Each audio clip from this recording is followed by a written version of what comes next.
Saudi हज और उमराह मंत्रालय ने उमराह सेवाओं को लेकर सभी तरह की तैयारियां की है। बताया गया है कि 3 दिनों में 6000 से अधिक उमराह वीज़ा जारी किए गए हैं। पहले 2 सप्ताह के अंदर 20,000 वीज़ा जारी किए हैं। अपने बयान में मंत्रालय ने बताया कि इस बार अधिक संख्या में लोग उमराह के लिए आवेदन दे रहे हैं। इस बार ज़ायरीनों के लिए कई तरह की नई सेवाएं दी जाएंगी। वीज़ा की वैधता 3 महीने की होगी और इस वीज़ा पर सऊदी में कहीं भी घुमाने की इजाज़त होगी। ज़ायरीन पूरे उत्साह के साथ सऊदी पहुंच रहे हैं। सऊदी हज और उमराह मंत्रालय ने एक खुशखबरी दे दी है। जिन्होंने अभी तक कोविड-19 का टीका नहीं लिया है, उन्हें कहा गया है कि पाक मक्का के ग्रैंड मॉस्क्यू और मदीना के प्रॉफिट मोहम्मद मॉस्क्यू में अब उन मुस्लिमों को भी प्रवेश की अनुमति होगी जिन्होंने टीका नहीं लिया है। बताया गया है कि मस्जिद में प्रेयर और उमराह इत्यादि के लिए बिना टीका वाले मुस्लिमों को भी प्रवेश की अनुमति होगी, लेकिन वे कोविड-19 संक्रमित नहीं होने चाहिए और न ही किसी संक्रमित के संपर्क में होने चाहिए।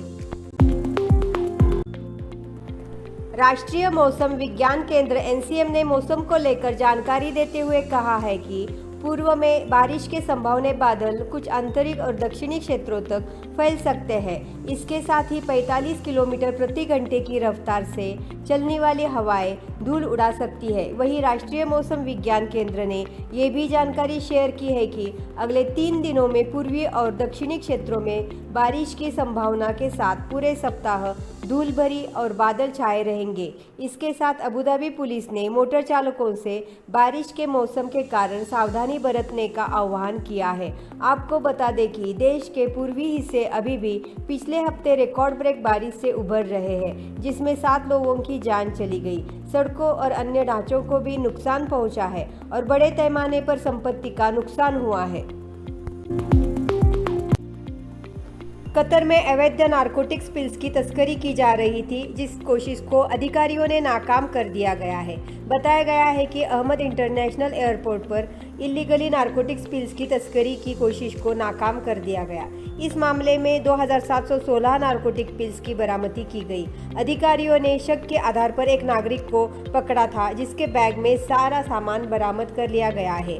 आरोपी को आगे की कार्यवाही के लिए संबंधित अधिकारियों के पास सौंप दिया गया है।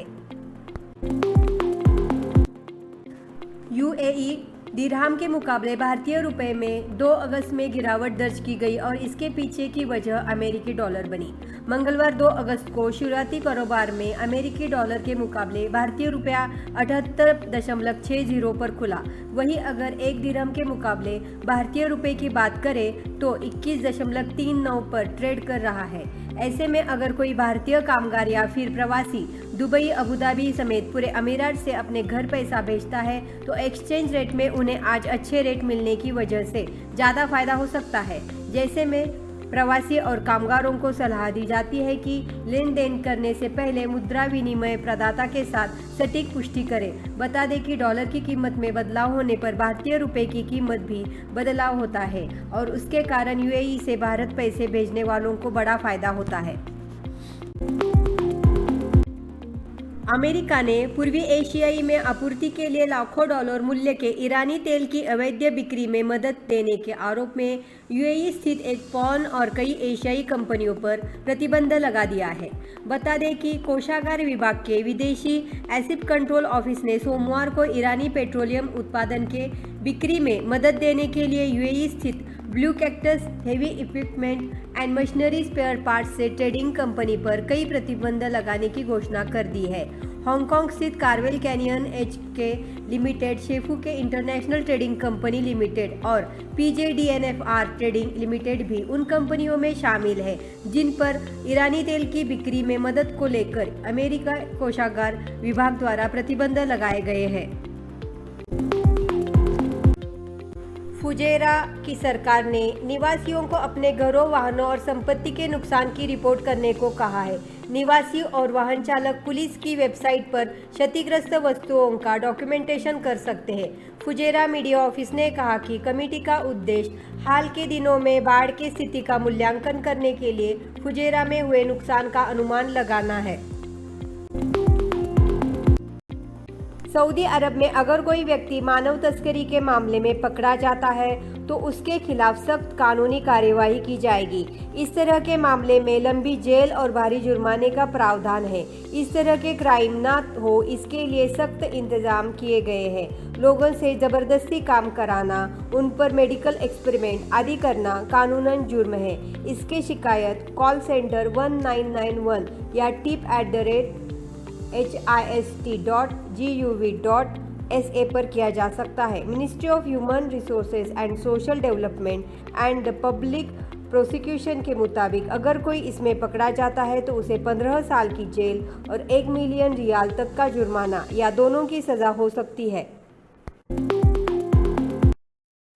जो लोग काम के लिए खाड़ी देशों में जाते हैं उन कामगारों को अपील की है कि वहां जाकर कोई ऐसा काम न करे जिससे वहां के श्रम कानून का उल्लंघन हो। ऐसी स्थिति में उन्हें जेल से लेकर जुर्माने की सज़ा मिल सकती है। कई मामलों में उन्हें देश निकाला जा सकता है। कुवैत में भी एनवायरमेंट पब्लिक अथॉरिटी ने कई कामगारों को देश निकाला की सज़ा दे दी है। आरोपियों पर कुवैत में सैंड थेफ्ट और डंपिंग डेब्रिस में फिशिंग का आरोप लगाया है। इन जगहों पर फिशिंग करना मना है। इसके बावजूद भी कामगारों ने ऐसा किया। अधिकारियों को जब इस बात का पता चला तो उन्हें तुरंत गिरफ्तार कर लिया गया और कानून के मुताबिक सज़ा दी गई। यूएई के स्वास्थ्य और रोकथाम मंत्रालय ने मंगलवार को कोविड-19 के कुल 1032 नए केसेस के साथ साथ 965 लोगों की रिकवरी दर्ज की। कोरोना के प्रसार को रोकने के लिए यूएई में अब तक कुल 177.7 मिलियन से अधिक टेस्ट किए जा चुके हैं। पिछले 24 घंटों में यूएई में कोविड-19 के कुल 1,62,695 एडिशनल टेस्ट किए जा चुके हैं, जिसके माध्यम से नए केसेस का पता लगाया गया। 2 अगस्त को यूएई में कोविड-19 के मामलों की कुल संख्या 9,93,684 हो गई, जबकि कुल रिकवर्ड लोगों की संख्या 9,72,722 हो चुकी है।